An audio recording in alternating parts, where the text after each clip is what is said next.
की सबसे बड़ी खबर आपको बता दें कि ईरान ने इजराइल पर अब तक का सबसे बड़ा हमला किया है। ईरान की तरफ से इजराइल पर करीब 200 मिसाइलें दागी गई हैं। इससे पश्चिमी एशिया में तनाव काफी बढ़ गया है। इजरायली सेना के मुताबिक ईरान ने बैलिस्टिक मिसाइल से हमला किया है। हमले के बाद ईरान ने कहा कि नसरल्लाह की शहादत का ये पहला बदला है, ये तो अभी शुरुआत है। इस बीच इजराइल में बिगड़ते हालात को देखते हुए भारत ने अपने नागरिकों के लिए एडवाइजरी जारी कर दी है। इजराइल में भारत के दूतावास ने अपने नागरिकों से सतर्क और सावधान रहने के लिए कहा है। साथ ही कहा गया है कि स्थानीय प्रशासन के सिक्योरिटी प्रोटोकॉल का पालन करें। एडवाइजरी में कहा गया है कि सावधान रहें, बिना जरूरत के यात्रा ना करें और सेफ्टी शेल्टर के नजदीक रहें। इसके अलावा एक हेल्पलाइन नंबर भी जारी कर दी गई है। הכל נופל לנבטים, אני אומר לך מתקפה אחת החזקות. אימא'לה, זהו, למקלט. נפילות אחי, נפילות של החיים בנבטים. נפילות בנבטים אחי. नफिलों कशोत बेनवतीम, शोमेया? ये देखिए, आप देख सकते हैं मिसाइलें दागी गई हैं। बैलिस्टिक मिसाइल से हमला किया ईरान ने। अब तक का सबसे बड़ा हमला कहा जा रहा है इजराइल पर। इस वक्त की बड़ी खबर वॉर जोन से है। भारत ने अपने नागरिकों के लिए लिहाजा एडवाइजरी जारी कर दी है। सतर्क रहे, सावधान रहे। इजराइल पर करीब 200 मिसाइलें दागी गई हैं और ये 200 मिसाइलें दागी गई हैं ईरान की तरफ से। ईरान ने बैलिस्टिक मिसाइल से हमला किया है। वॉर जोन से इस वक्त की सबसे बड़ी खबर आपको बता रहे हैं। इजराइल पर करीब 200 मिसाइलें दागी गई। वो तस्वीर आपको दिखा रहे हैं जहां पर आसमान में देखिए, एक नहीं, दो नहीं, 200 मिसाइलें दागी गई हैं इजराइल पर। और ये ईरान का अब तक का सबसे बड़ा इजराइल पर हमला बताया जा रहा है। ईरान की मिसाइल आप देख सकते हैं, एक नहीं, दो नहीं, बल्कि 200 ये मिसाइलें हैं।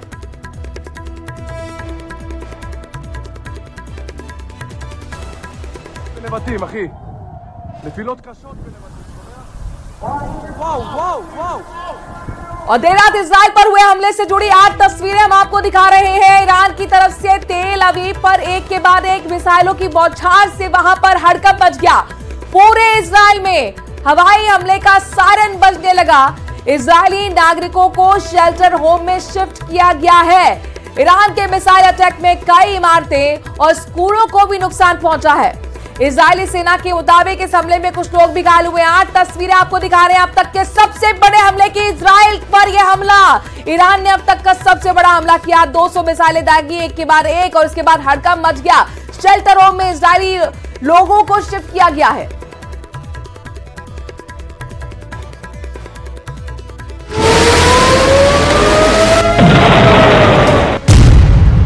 ईरान का इजराइल पर बड़ा हमला। तेल अवीव पर ईरान का ताबड़तोड़ हमला।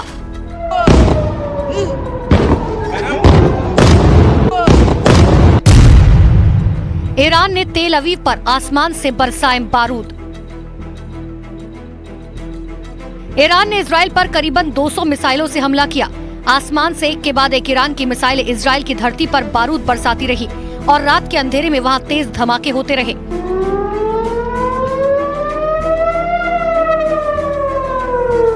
ईरान ने चुन चुनकर इजराइल के महत्वपूर्ण ठिकानों को निशाना बनाया। तेल अवीव पर ताबड़तोड़ हमले किए और दुनिया की सबसे खतरनाक खुफिया एजेंसी माने जाने वाली मोसाद के हेडक्वार्टर को ध्वस्त करने का दावा किया।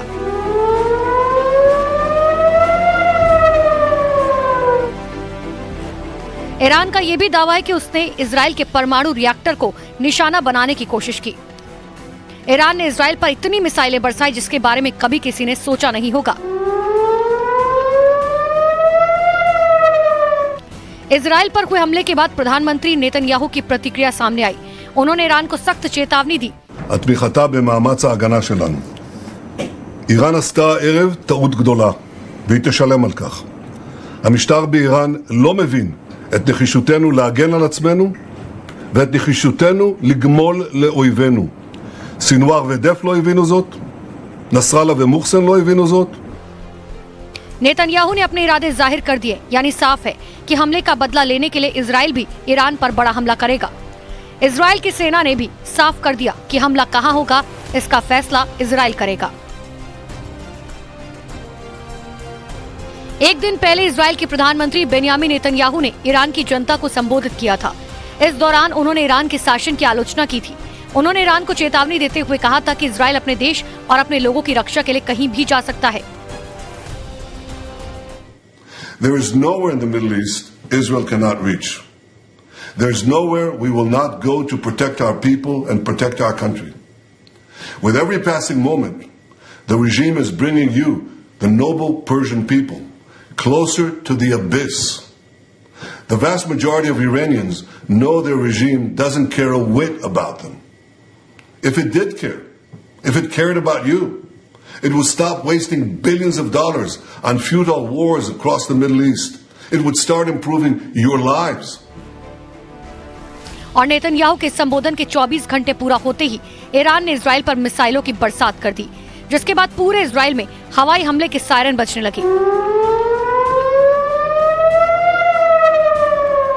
जिसके बाद इजरायली सेना ने तुरंत सभी लोगों को बम शेल्टर में भेजने का दावा किया। हालांकि इस हमले में इजराइल को ज्यादा नुकसान होने की खबर नहीं है, इसलिए कहा यह भी जा रहा है कि ईरान ने यह हमला सिर्फ अपने अहम को संतुष्ट करने के लिए किया था।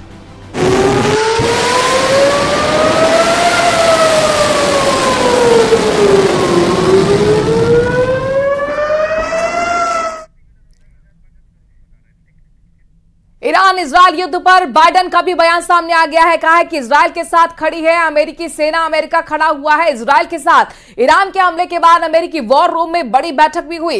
इजरायल पर ईरान का हमला पूरी तरह से फेल था, ये कहते हुए नजर आए हैं बाइडेन। ईरान को हमले का अंजाम भुगतना पड़ेगा। बाइडेन ने चेतावनी दी है, इजरायल की मदद के लिए अमेरिका तैयार है। इजरायल ईरान युद्ध पर अमेरिका की नजर है। तो अमेरिकी राष्ट्रपति जो बाइडेन का भी बैलिस्टिक मिसाइल पर बड़ा बयान, ईरान को लेकर बड़ा बयान, और उनका साफ तौर पर कहना है कि मिसाइल को फेल करने के लिए अमेरिकी सेना को उन्होंने निर्देश दिए हैं कि इजरायल की मदद की जाए। उन्होंने कहा कि इजरायल के साथ अमेरिका खड़ा हुआ है, साथ ही इजरायल ईरान युद्ध पर अमेरिका की नजर है।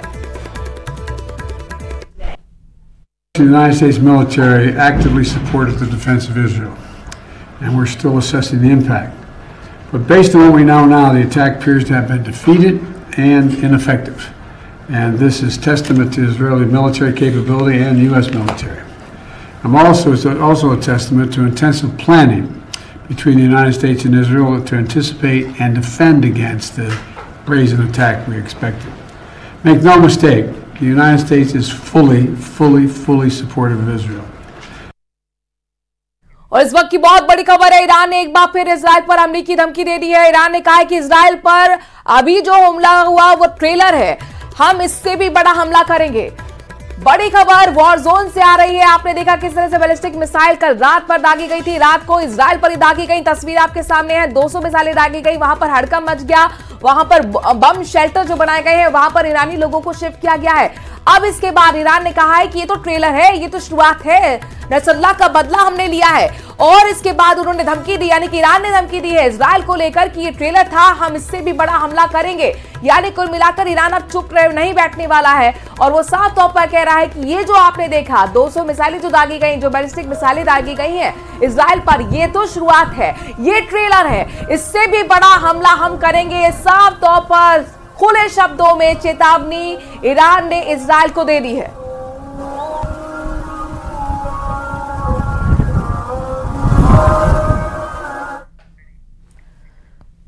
ईरान इजरायल युद्ध पर विदेश मंत्री एस जयशंकर का भी बयान सामने आ गया है। उन्होंने कहा है कि हम 7 अक्टूबर की घटना को आतंकवादी हमला मानते हैं। किसी भी देश को कोई प्रतिक्रिया देते वक्त अंतर्राष्ट्रीय मानवीय कानून का ध्यान रखना चाहिए।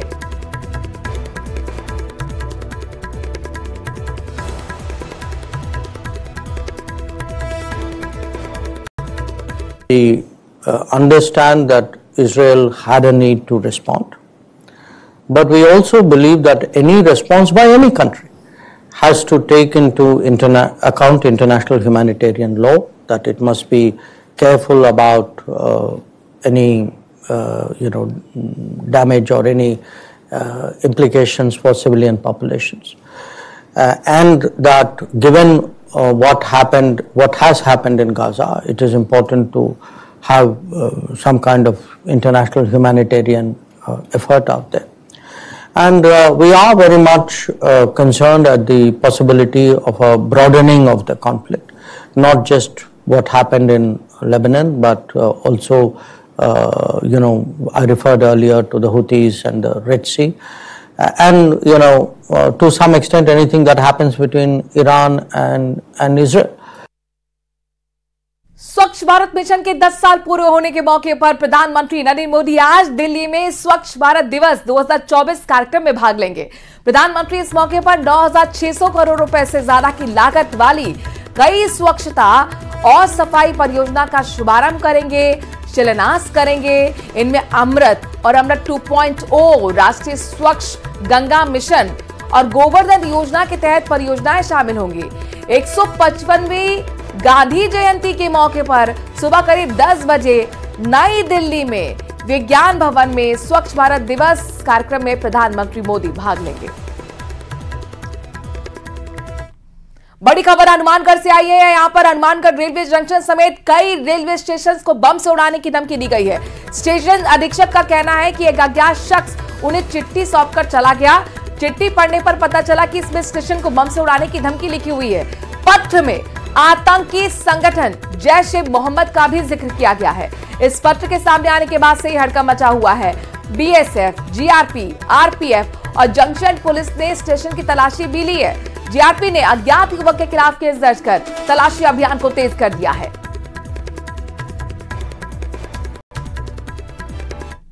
स्टेशन अधीक्षक को एक बंदली फाटे में लेटर मिला, खोल कर उन्होंने देखा तो लेटर धमकी भरा था जैश-ए-मोहम्मद की तरफ से। उसमें यह था कि भाई गंगानगर, हनुमानगढ़, जोधपुर, बीकानेर, कोटा, बूंदी, उदयपुर सिटी, जयपुर वगैरह बम से 30 अक्टूबर को बम से उड़ा दिया जाएगा।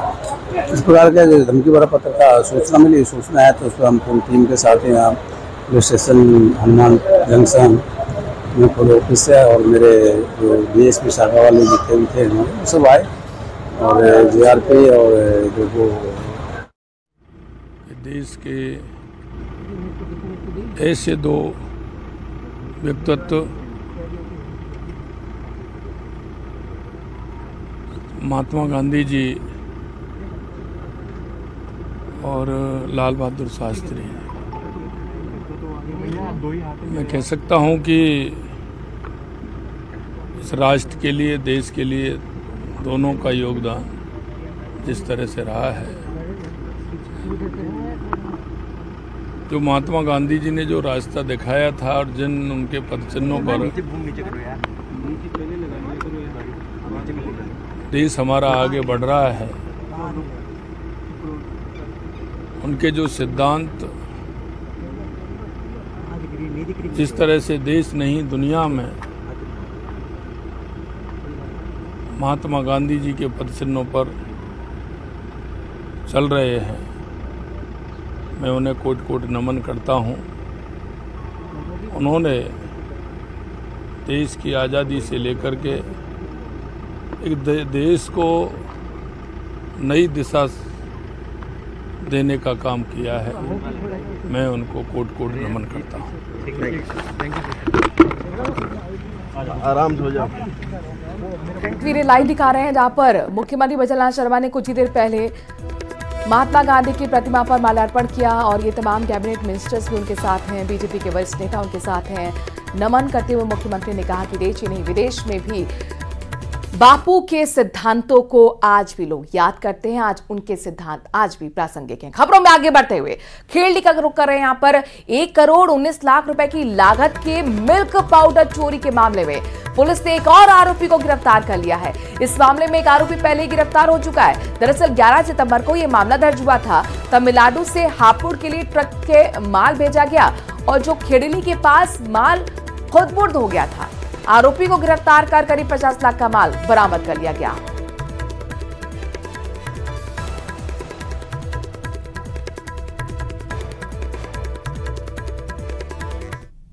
सितंबर का मुकदमा दर्ज है कि कुल 1480 जो मदर डेयरी के मिल्क पाउडर है उनकी लूट का मुकदमा यहाँ दर्ज हुआ था, जिसमें हमने तफ्तीश करते हुए जो एक आरोपी हमने पहले गिरफ्तार कर लिया था आरिफ नाम का नगीना से, और जिसके कब्जे से भी हमने 250 लगभग मिल्क पाउडर कट्टे जब्त करे थे। और ये जो एक मुलजिम हमने और गिरफ्तार किया इसमें। और इसके कब्जे से हमने पहले ही 385 कट्टे पहले बरामद हो चुके थे, लेकिन ये मौके से फरार हो गया था, जिस कारण इसकी गिरफ्तारी पेंडिंग थी। और कल हमने प्रयास करते हुए जो है सफलता हासिल करते हुए इसको गिरफ्तार किया है। और राष्ट्रपति द्रौपदी मुर्मू की तस्वीर आपको दिखाते हैं, राजघाट पहुंची हैं। दरअसल आज 2 अक्टूबर और आज गांधी जयंती 155वीं जयंती पर आज पूरा देश राष्ट्रपिता महात्मा गांधी को नमन कर रहा है। और इसी सिलसिले में प्रधानमंत्री नरेंद्र मोदी भी राजघाट पहुंचे थे, जहां पर नमन करते हुए बापू को नजर आए। और अब राष्ट्रपिता महात्मा गांधी की 155वीं जयंती के मौके पर राष्ट्रपति द्रौपदी मुर्मू भी राजघाट की तरफ आगे बढ़ती हुई नमन करने के लिए पहुंची हैं बापू को। आज 155वीं जयंती बापू की है। महात्मा गांधी जिन्हें प्यार से देश बापू के नाम से कहता था। और जाहिर तौर पर अलग अलग कार्यक्रम आज देश भर में किए जा रहे हैं, जहां पर महात्मा गांधी को याद किया जा रहा है। महात्मा गांधी दार्शनिक व्यक्ति, एक ऐसे व्यक्ति जो एक विचार है, और आज उनके जो विचार हैं, आज जो उनके सिद्धांत हैं, वो जाहिर तौर पर और भी ज़्यादा प्रासंगिक हो जाते हैं जब पूरा विश्व युद्ध के मुहाने पे खड़ा हो। आप देख रहे हैं किस तरीके से ईरान ने इजराइल पर अटैक किया। पहले से ही फिलिस्तीन के साथ इजराइल का युद्ध चल रहा था, और ऐसे वक्त में महात्मा गांधी के विचार शांति के पथ पर कैसे आगे बढ़ना है, ये देश और दुनिया को एक बड़ी सीख है। हे राम वो आखिरी शब्द जब महात्मा गांधी ने अपने मुख से निकाले थे। राष्ट्रपिता महात्मा गांधी की आज 155वीं जयंती, और इस मौके पर देश भर में कार्यक्रम जगह जगह आयोजित किए जा रहे हैं, उन्हें याद किया जा रहा है। राजघाट की लाइव तस्वीरें दिल्ली से आपको हम दिखा रहे हैं। और अब यहां पर पहुंच रही हैं राष्ट्रपति द्रौपदी मुर्मू बापू को नमन करने के लिए। तमाम विशिष्ट लोग आज बापू को नमन करने के लिए राजघाट पहुंचे। सबसे पहले प्रधानमंत्री नरेंद्र मोदी की वो तस्वीरें भी आपको हमने दिखाई। प्रधानमंत्री ने सबसे पहले बापू को नमन किया। इसके साथ ही आज 10 बजे भी एक खास कार्यक्रम है। 10 साल दरअसल स्वच्छता मिशन को पूरे हो रहे हैं। 2 अक्टूबर के दिन ही, आज से 10 साल पहले, प्रधानमंत्री नरेंद्र मोदी ने स्वच्छता मिशन की शुरुआत की थी। और ये राजघाट की तस्वीरें, जहां पर देखिए तमाम गणमान्य पहले से ही मौजूद हैं, पुष्प अपने हाथ में लेते हुए, माला अपने हाथ में लेते हुए, बापू की समाधि पर चढ़ाते हुए राष्ट्रपति द्रौपदी मुर्मू उनको नमन करने के लिए पहुंची हैं राजघाट। परिक्रमा करती हुई, हाथ जोड़ती हुई। महात्मा गांधी जी ने प्यार से बापू कहा जाता है, राष्ट्रपिता का उन्हें दर्जा मिला है। देश ही नहीं बल्कि पूरा विश्व भारत को राष्ट्रपिता महात्मा गांधी के नाम से ही जाना जाता है। और जाहिर तौर पर उनके विचार, उनके सिद्धांत आज हमें सीख दे रहे हैं, बल्कि आज भी हमें सीख दे रहे हैं। हर युग में उनके विचार हमेशा से प्रासंगिक रहे। शांति का पाठ पढ़ाने वाले महात्मा गांधी को आज देश नमन कर रहा है। चलिए खबरों में आगे बढ़ते हैं।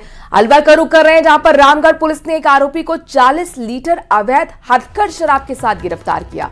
आरोपी के कब्जे से पुलिस ने बाइक को भी जब्त किया है। आरोपी को आबकारी अधिनियम के तहत गिरफ्तार किया गया है।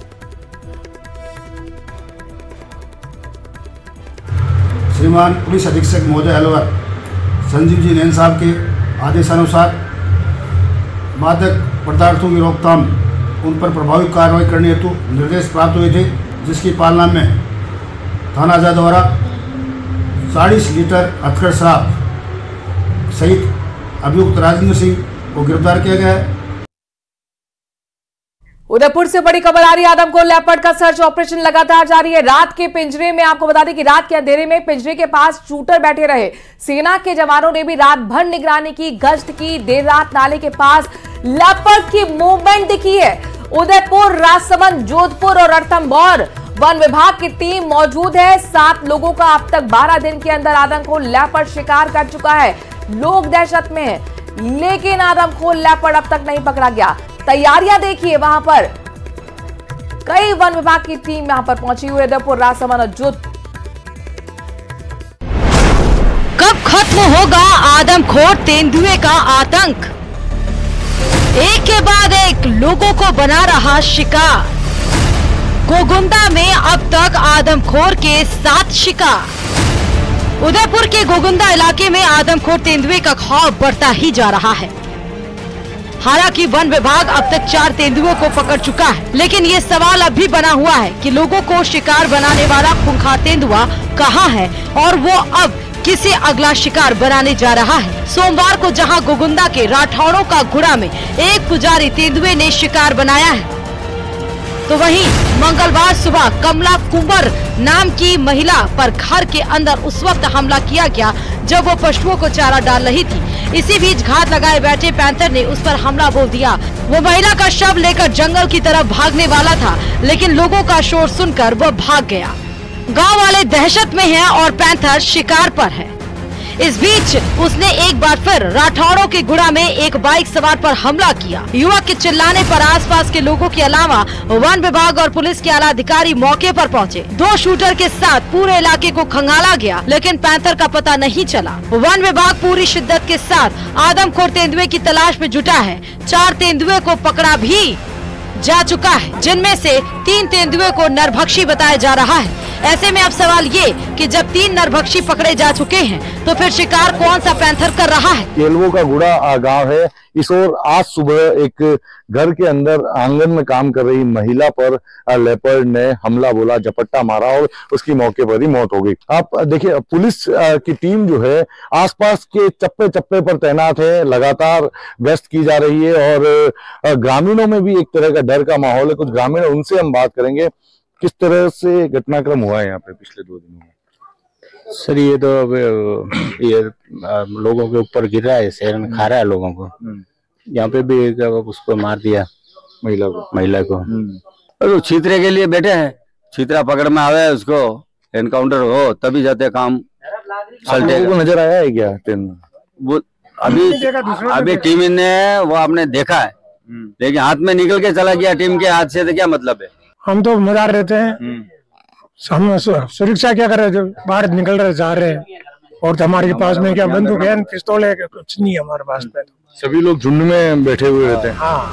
हालांकि इस बीच गोगुंदा इलाके में लेपर्ड का मूवमेंट देखा जा रहा है। वड़ी गांव के नजदीक तेंदुआ नजर आया, जिसका वीडियो कुछ गांव वालों ने अपने फोन से बनाया। सोशल मीडिया पर लेपर्ड का ये वीडियो जमकर वायरल हो रहा है और लोग दहशत में हैं। गोगुंदा के आसपास कई लेपर्ड के मूवमेंट सामने आ रहे हैं। ऐसे में ये पता लगाना किसी चुनौती से कम नहीं है कि कौन सा पैंथर लोगों को अपना शिकार बना रहा है। इस बीच पैंथर के हमले से गुस्साए गांव वालों ने गोगुंदा पिंडवाड़ा नेशनल हाईवे 27 पर प्रदर्शन का जाम लगा दिया। लोग एक तरफ पैंथर को जल्द पकड़ने तो दूसरी तरफ पीड़ित परिवार को मुआवजा और नौकरी की मांग कर रहे। तेंदुए के हौसले अब बढ़ते जा रहे हैं। जंगल तो जंगल, अब वो घर में घुसकर भी अपना शिकार बना रहा है। गोगुंदा के खेड़ा गांव में कमला कुंवर नाम की महिला पर हमला इस बात का जीता जागता सबूत है। गोगुंदा में अब तक 7 लोगों का शिकार तेंदुआ कर चुका है। गोगुंदा में इस तेंदुए के 7 शिकार। सबसे पहले 19 सितंबर को उंडीथल गांव में एक बच्ची को शिकार बनाया। इसके बाद 19 सितंबर को ही भेवड़िया गांव में खुमा नाम के एक शख्स पर हमला हुआ। 20 सितंबर को उमरिया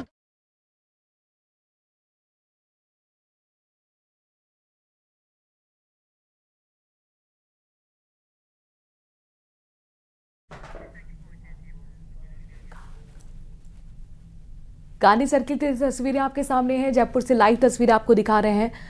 मुख्यमंत्री भजनलाल शर्मा पहुंचे हुए हैं और गांधी जयंती के मौके पर एक खास कार्यक्रम यहां पर आयोजित किया गया है। स्वच्छ भारत दिवस के रूप में आज का दिन भी मनाया जा रहा है। उससे पहले सचिवालय की तस्वीरें भी आपको दिखाएं, जहां पर गांधी की प्रतिमा पर माल्यार्पण करते हुए, पुष्प अर्पित करते हुए बापू को नमन मुख्यमंत्री भजनलाल शर्मा करते हुए नजर आए। और उन्होंने कहा कि आज भी महात्मा गांधी के जो विचार हैं उनसे सीख लेने की जरूरत है। स्वच्छ भारत दिवस के तौर पर आज देश भर में कई कार्यक्रम आयोजित किए जा रहे हैं। लाल बहादुर शास्त्री की भी जयंती आज है, उनको भी नमन किया जा रहा है। दोनों की प्रतिमाओं पर माल्यार्पण करते हुए, पुष्प अर्पित करते हुए, नमन करते हुए मुख्यमंत्री भजनलाल शर्मा को आप देख पा रहे हैं। अब ये आपको गांधी सर्किल की तस्वीरें दिखा रहे हैं, जहां पर तमाम गणमान्य लोग पहले से ही मौजूद हैं। इंतजार मुख्यमंत्री का किया जा रहा था। मुख्यमंत्री भी पहुंच चुके हैं और अब यहां से कार्यक्रम की शुरुआत होगी। जगह जगह आज देश भर में पूरे दिन कार्यक्रमों का दौर चलता रहेगा। आज के प्रस्तावित कार्यक्रम के बारे में हम पहले ही जानकारी दे चुके हैं। मुख्यमंत्री के कार्यक्रम खासतौर पर गांधी जयंती पर जुड़े हुए हैं। पहले उन्होंने सचिवालय में पहुंचकर बापू को नमन किया और अब ये गांधी सर्किल की तस्वीरें हैं। स्वच्छ भारत दिवस के रूप में आज देश बापू को नमन कर रहा है और इस मौके पर यह विशेष कार्यक्रम जिसकी